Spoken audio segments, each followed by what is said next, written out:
حضرت معاویہ رضی اللہ تعالی عنہ بیان کرتے ہیں، نبی اکرم صلی اللہ علیہ وسلم نے ارشاد فرمایا،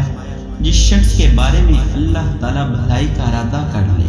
اسے دین کی سمجھ بوجھ عطا کر دیتا ہے۔ حضرت عبداللہ بن عمر رضی اللہ تعالیٰ عنہ بیان کرتے ہیں،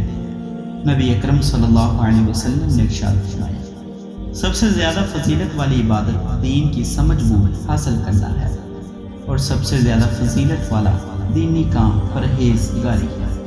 حضرت حذیفہ بن یمان رضی اللہ تعالیٰ عنہ بیان کرتے ہیں، نبی اکرم صلی اللہ علیہ وسلم نے ارشاد فرمایا،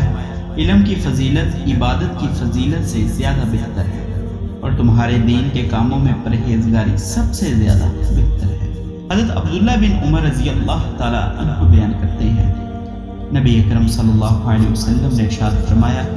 تھوڑا علم زیادہ عبادت سے بہتر ہے، اور آدمی کے سمجھدار ہونے کے لیے اتنا کافی ہے کہ وہ اللہ تعالیٰ کی بندگی کرے، یعنی اس کے احکام پر عمل پیرا ہو، اور آدمی کے جاہل ہونے کے لیے اتنا ہی کافی ہے کہ وہ اپنی رائے کے حوالے سے خود پسندی کا شکار